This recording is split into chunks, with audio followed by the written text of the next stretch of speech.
I wrote Punched Out in the Face, How to Upskill, Change Careers, and Beat the Robots, because I wanted to give people knowledge and power. Everything that I was reading about the future of work was geared towards executives and leadership. And it's important that executives and leadership understand the changing, business models and new technology, but it's more important that employees and workers understand the trends that are reshaping their careers. How many of you have seen those headlines? Robots are going to take your job? Yeah, I see your face, you're like, yeah, I know. Pop quiz, how many think robots are actually going to take our jobs? Ooh. Okay, right. How many think, no way, they're not taking the jobs? Yeah.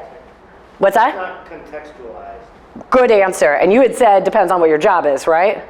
Yeah, absolutely. It's kind of a trick question. In fact, I think the question is actually kind of unhelpful, right? Because it's a lot more complicated than that. And sometimes it's not actually robots that are going to be doing your job. They may show up as a platform, like the one that came into my job.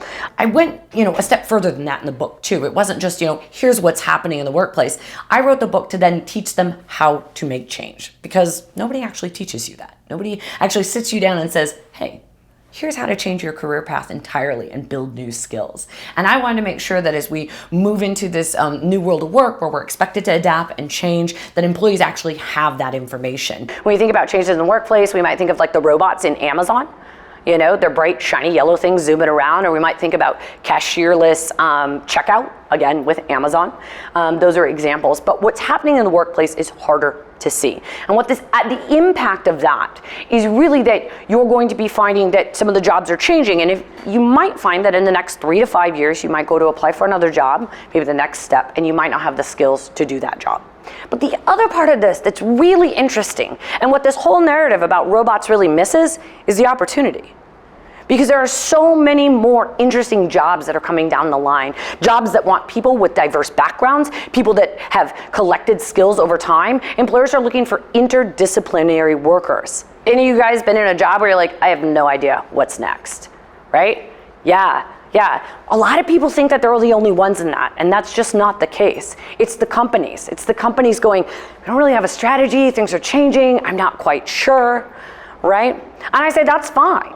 Let's get rid of the rest of it, because the career ladder doesn't work for now. If you think about the type of work that we do now, we got people that have side hustles. They've got side hustles on their side hustles. We freelance. We drop out of the workplace to maybe experiment with our own business. Maybe we want to, take time off for caregiving, taking care of people. None of those rungs. There are no rungs on the career ladder for that. One of the things I love about right now in our world of work is that we have so many opportunities to learn new skills, right? You don't just have to go back to school. You could take an online course. You could take a boot camp. You could learn videos from YouTube and find a project at work and apply your new skill sets. There are all these different ways to learn new skills and get new knowledge to make change in your career. And I want to help people understand that. You have to take leaps of faith. And you have to make small decisions, because career changes isn't just one giant decision. There's a bunch of small decisions that happen before you even get to the end result. If you're thinking about making a career change, usually the first step is to just claim your space, to say it, right? To say, you know what? This is not working. I got to change. And say it out loud. Say it to someone you know. Now, I'll tell you, when you do that, it makes people nervous. They'll be like, yeah, but what are you going to do? What is it? What is it? What is it? They like certainty, right? And that can be really off-putting, so we kind of keep it in. But you have to be comfortable with that ambiguity and say, you know what, I'm not sure yet, but I'm going to figure it out. And that is a small step in the right direction. I wrote this book because I want people to have the information. I want people to feel prepared. I want them to feel like they are ready to tackle our new world of work, right? There's so much out there that, you can feel like you're almost drowning in information, and I wanted to give people a clear path forward. So if you have an audience that needs to make change or upskill, let's chat so I can see how I can help your organization.